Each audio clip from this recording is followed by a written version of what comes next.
Здравейте на всички отново. Надявам се да не повлияе твърде негативно на темата, за която в предишните две видеа доста хиперболизирах като доста важна и лесна за освояване или освоение, не съм сигурен, това точно трябва да се ползва, тъй като съм малко в такъв психически спаринг, така да го наречем, но нормално, случват се такива неща. Ще е сравнително кратко това видео, мисля, че максимум да погледна. Темата е около 6-7 страници. Мисля, че ще приключа с нея, тъй като имам други неща за вършене. Така. 105-та страница. On the healing power of the mind.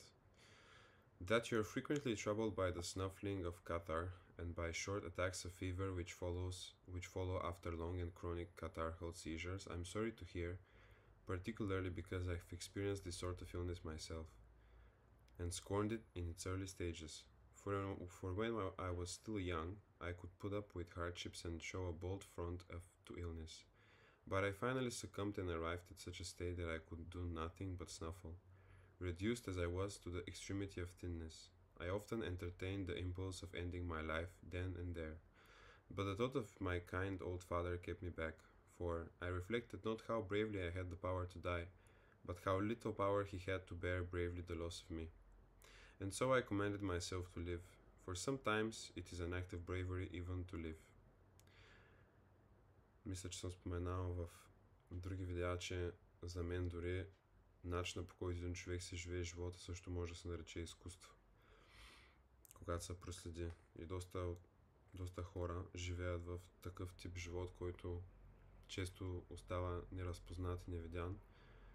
Но ако сте от тези хора, ви препоръчвам да си давате малко повече, да се потупате по рамото за някои неща, тъй като все пак ви за първи път живеете и живота е много цветен и труден на моменти, затова бих казал, че дори живота, това да се живее живота също е изкуство. Поради факта от начина, по който възприемате нещата и това, че все още сте живи и гледате това видео, примерно, това също си е, бих казал, нали, като показателно, че дори в най-трудните моменти вие сте успели да сте покажете главата над водата. Now I shall tell you what consoled me during those days, stating at the outset that these very aids to my peace of mind were as efficacious as medicine. Honorable consolation results in a cure, and whatever has uplifted the soul helps the body also. My studies were my salvation.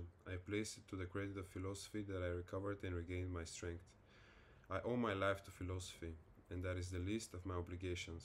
My friends too helped me greatly. My friends too helped me greatly toward good health. I used to be comforted by their cheering words, by the hours they spent at my bedside, and by their conversation. Nothing, my excellent Lucius, refreshes and aids a sick man so much as the affection of his friends. Nothing so steals away the expectation and the fear of death. In fact, I could not believe that if they survived me, I should be dying at all. Yes, I repeat, it seemed to me that I should continue to live not with them, but through them. I imagined myself not to be yielding up my soul, but to be taking it over to them. All these things gave me the inclination to succor myself and to endure any torture. Besides, it is a most miserable state to have lost one's zest for dying, and to have no zest in living. These, then, are the remedies to which you should have recourse. The physician will prescribe your walks and your exercise. He will warn you not to become addicted to idleness. As the tendency of the inactive invalid, he will order you to read in a louder voice and to exercise your lungs, the passages and cavity of which are affected, or to sail and shake up your bowels by a little mild motion. He will recommend the proper food and the suitable time for aiding your strength with the wine or refraining from it in order to keep your cough from being irritated and hacking. But as for me, my counsel to you is this, and it is a cure, not merely of the disease of yours, but of your whole life. Despise death. There is no sorrow in the world when we have escaped from the fear of death. There are these three serious elements in every disease: fear of death, bodily pain, and interruption of pleasures. Concerning death enough has been said, and I shall add only a word. This fear is not a fear of disease, but a fear of nature. Disease has often postponed death, and a vision of dying has been many a man's salvation. You will die, not because you are ill, but because you are alive. Even when you have been cured, the same end awaits you. When you have recovered, it will not be death, but ill health that you have escaped. Let us now return to the consideration of the characteristic disadvantage of disease. It is accompanied by great suffering. The suffering, however, is rendered endurable by interruptions. For the strain of extreme pain must come to an end. No man can suffer both severely and for a long time. Nature, who loves us most tenderly, has so constituted us as to make pain either endurable or short. The severest pains have their seat in the most slender parts of our body, nerves, joints, and any other of the narrow passages, hurt most cruelly when they have developed trouble within their contracted spaces.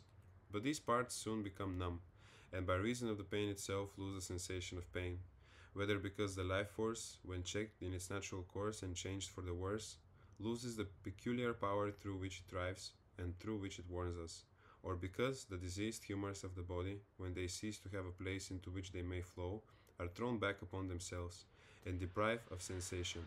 The parts where they have caused congestion, so gout, both in the feet and in the hands, and all pain in the vertebrae.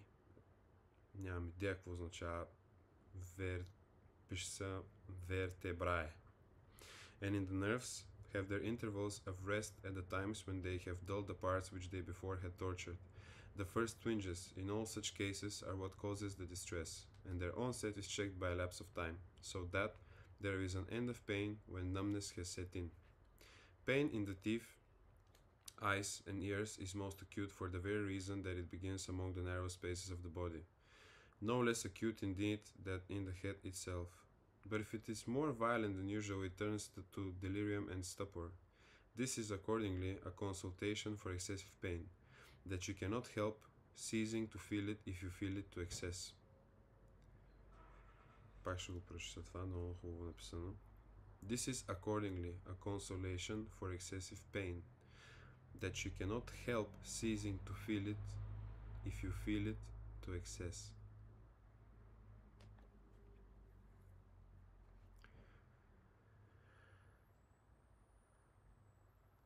Някак си ми се струва също, че може да се приложи в някои проблеми в живота, че едва ли не когато се опитваш да я конфронтираш твърде много или доста често, тъй като вече си наясно с проблема, нали, и да кажем, че от чисто логическа перспектива го разбираш, няма нужда повече от това да го чувстваш, а по-скоро да чувстваш въпреки него. The reason, however, why the inexperienced are impatient when their bodies suffer is that they have not accustomed themselves to be contented in spirit. They have been closely associated with the body. Therefore, a high-minded and sensible man divorces soul from body, and dwells much with the better of divine part, and only as far as he must with this complaining and frail portion.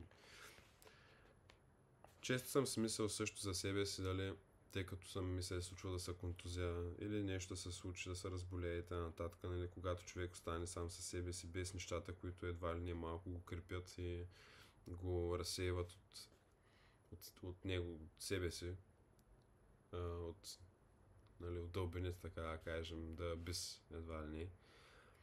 Нали, до някъде напълно разбирам и бих препоръчал за всеки, нали, да остане със себе си, за да вникне в себе си, да разбере себе си, нали, know thyself.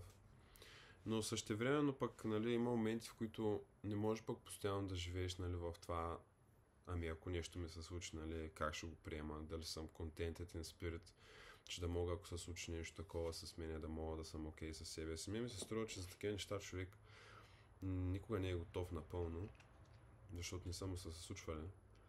Затова някак си бих казал, че човек може да се подготви до някаква степен, но оттам нататък вече много зависи какво се случи.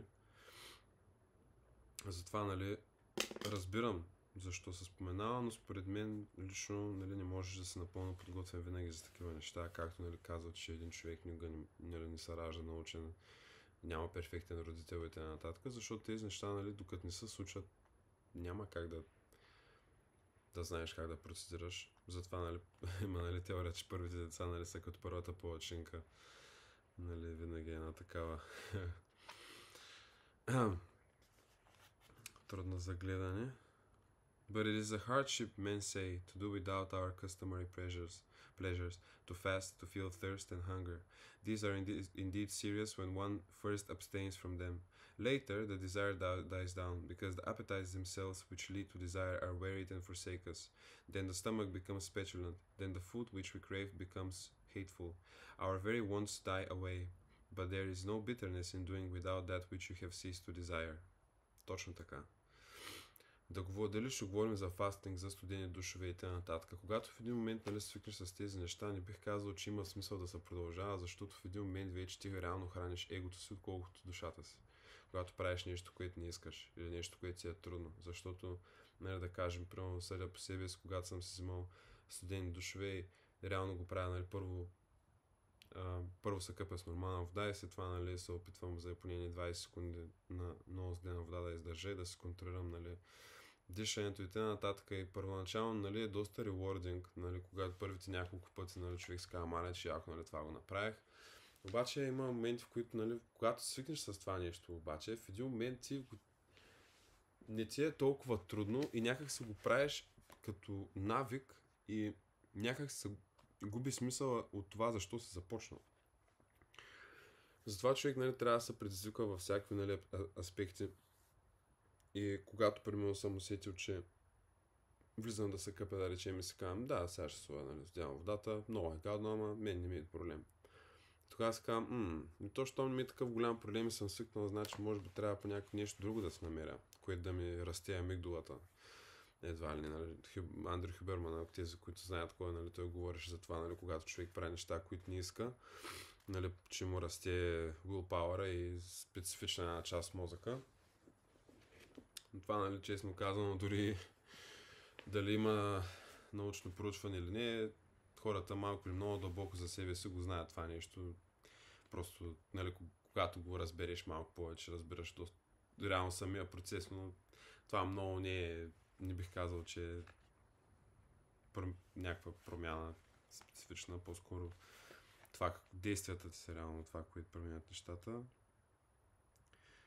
Защото много от нещата ги знаем вече. Moreover, every pain sometimes stops, or at any rate slackens. Moreover, one may take precautions against its return, and when it threatens, may check it by means of remedies. Every variety of pain has its premonitory symptoms. This is true. At any rate of pain that is habitual and recurrent, one can endure the suffering which disease entails if one has come to regard its results with scorn. But do not of your own accord make your troubles heavier to bear and burden yourself with complaining. Pain is light if opinion has added nothing to it.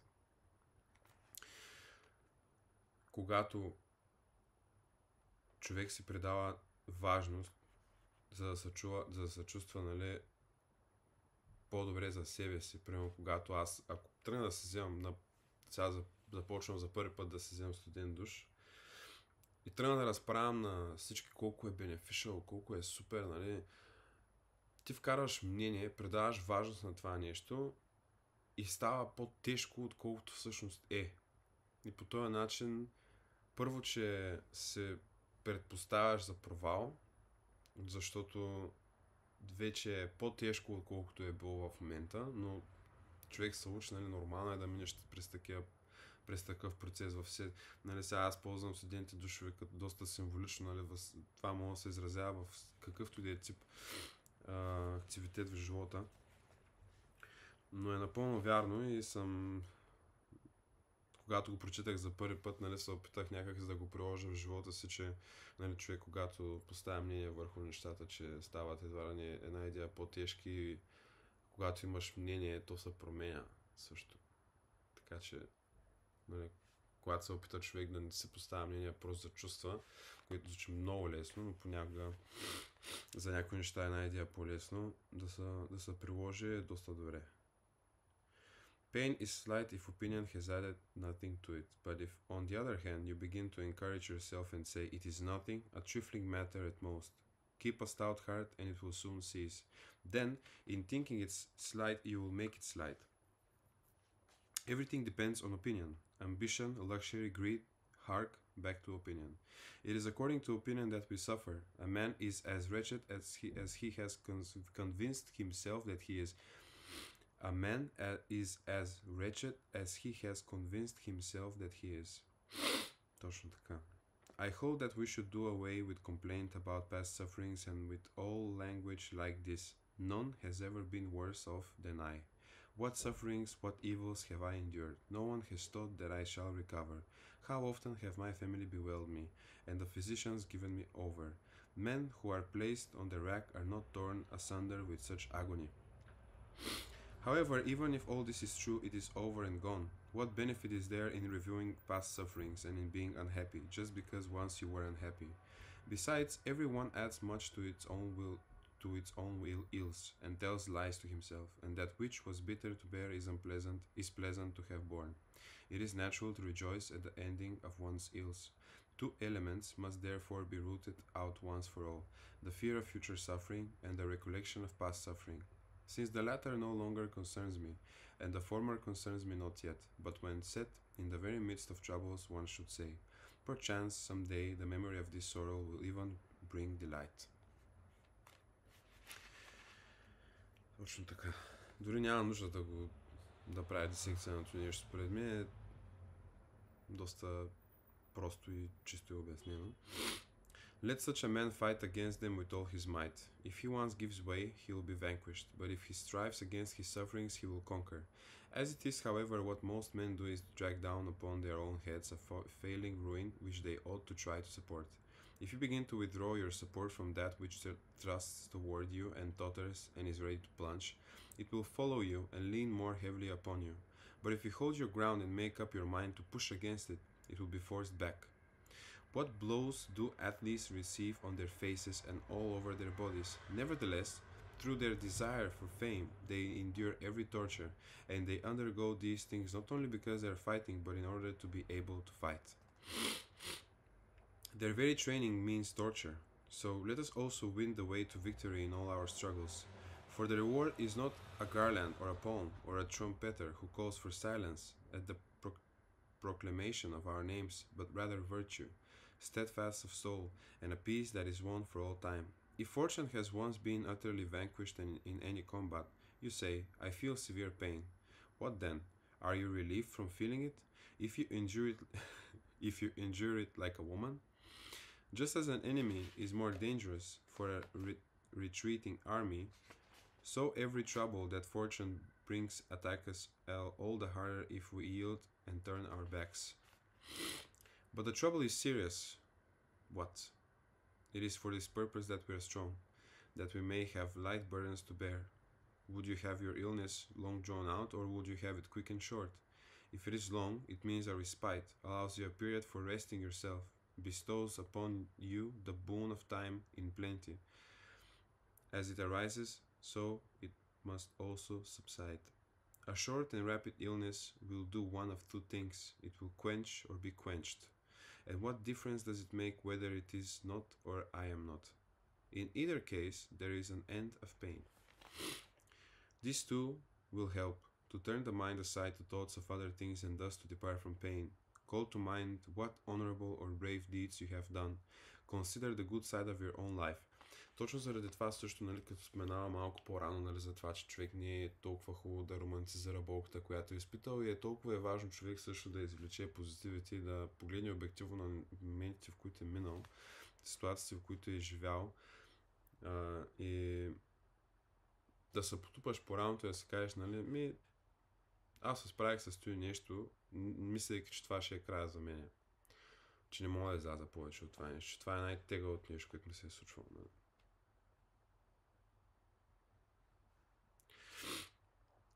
Run over in your memory those things which you have particularly admired. Then think of all the brave men who have conquered pain, of him who have continued to read his book as he allowed the cutting out of varicose veins, of him who did not cease to smile, through that very smile so enraged his tortures that they tried upon him every instrument of cruelty. If pain can be conquered by a smile, will it not be conquered by reason? You may tell me now of whatever you like, of colds, bad coughing spells, that bring up parts of our entrails, fever that parches our very vitals, thirst, limbs so twisted that the joints protrude in different directions. Yet worse than these are the stake, the rack, the red-hot plates, the instrument that reopens wounds, while the wounds themselves are still swollen, and that drives their imprint still deeper. Извинявам се за нотификацията, надявам се да няма повече. Забравих да сложа телефона на silent mode. Nevertheless, there have been men who have not uttered a moan amid these tortures. More yet, says the torturer. But the victim has not begged for release. More yet, he says again. But no answer has come. More yet, the victim has smiled, and heartily too. Can you not bring yourself after an example like this to make a mock at pain? But, you object, my illness does not allow me to be doing anything. It has withdrawn me from all my duties. It is your body that is hampered by ill health, and not your soul as well. It is for this reason that it clogs the feet of the runner and will hinder the handiwork of the cobbler or the artisan. But if your soul be habitually in practice, you will plead and teach, listen and learn, investigate and meditate. What more is necessary? Do you think that you are doing nothing? If you possess self-control in your illness, you will be showing that a disease can be overcome, or at any rate endured. There is, I assure you, a place for virtue even upon a bed of sickness. It is only the sword and the battle line that prove the soul, alert and unconquered by fear. A man can display bravery even when wrapped in his bedclothes. You have something to do. Wrestle bravely with disease. If it shall compel you to nothing, beguile you to nothing, it is a notable example that you display.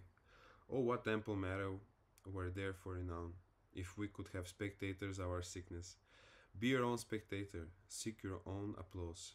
Again, there are two kinds of pleasures. Disease checks the pleasures of the body, but does not do away with them. Nay, if the truth is to be considered, it serves to excite them. For the thirstier a man is, the more he enjoys a drink. The hungrier he is, the more pleasure he takes in food. Whatever falls to one's lot after a period of abstinence is welcomed with greater zest. The other kind, however, the pleasures of the mind which are higher and less uncertain, no physician can refuse to the sick man. Whoever seeks these and knows well what they are, scorns all the blandishments of the senses. Men say, poor sick fellow, but why? Is it because he does not mix snow with his wine, or because he does not revive the chill of his drink, mixed as it is in a good-sized bowl, by chipping ice into it, or because he does not have lucrine oysters open fresh at his table, or because there is no din of cooks about his dining hall?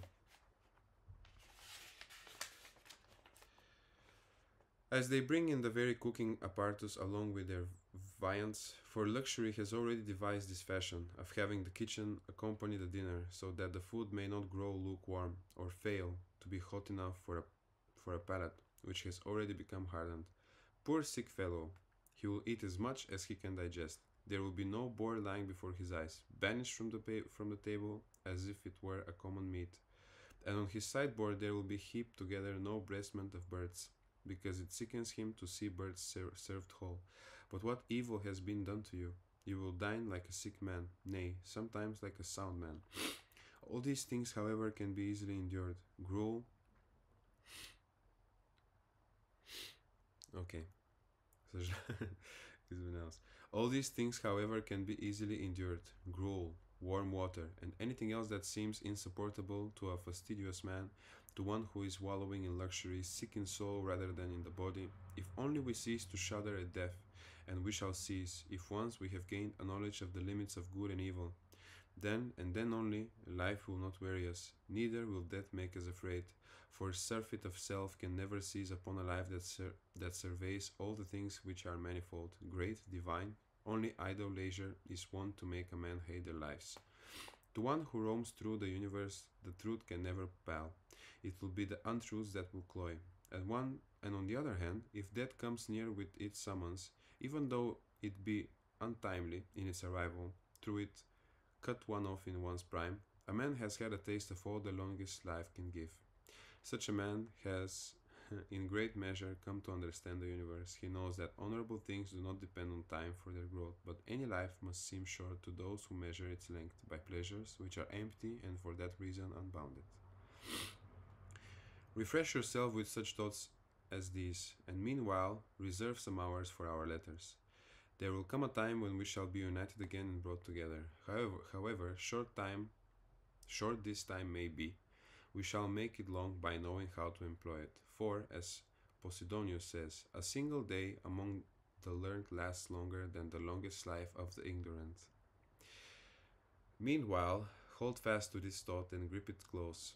Yield not to adversity. Trust not to prosperity. Keep before your eyes the full scope of fortune's power, as if she would surely do whatever is in her power to do. That which has been long expected comes more gently. Farewell.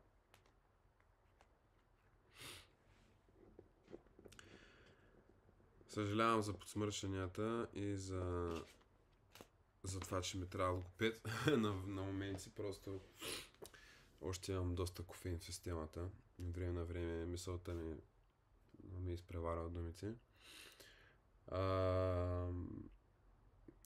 Бих казал, че тая тема е доста символична за каквито и да е трудности в живота и за това, че особено с последното изречение, нали, че когато едно нещо се очаква, идва по-джентли. Разбира се, това са малко спорни изказвания, тъй като, нали, човек не може да живее постоянно в една такава тревога за бъдещето и какво му се случи, но също мисля, че е доста автоматично заложено в природата на човека да очаква лошото като един механизъм за оцеляване. Заради това е хубаво човек наистина да се, от време на време, колкото и дискомфортно да е, наистина да мине през тези неща в главата си и да види, нали, някои сценарии, които са възможни да се случат, защото просто е възможно. И е хубаво някакси човек да е окей с тези възможности, както с това днеска да ти е последния ден на земята. Защото реално нищо не те пази от това. Никога не знаеш кога може да ти е последния ден. И някак се те освобождава. Също така те мотивира да правиш нещата, които са ти написани в природата, защото ако някой те пита какво би направил днес, ако знаеш, че е последния ден, поне зависи от кого питате, нали сега. Аз като задам този въпрос на себе си, по-скоро бих направил нещата, които ме насочват към нещо, което искам по-нататък. Тоест, ако имате някаква цел и си казвате, нали, че без значение дали днеска ще ви последния ден или утре, факта, че реално нещата, които правите, са стъпки към това, към тая цел. Дори днеска да ви е последния ден, вие сте имали доста virtuous ден, тъй като е бил насочен към вашите цели. Малко съжалявам за хаотичността на този клип, но трябваше да го запиша днеска. Така че, благодаря ви за гледането и ще се видим на следващата тема. Чао, чао!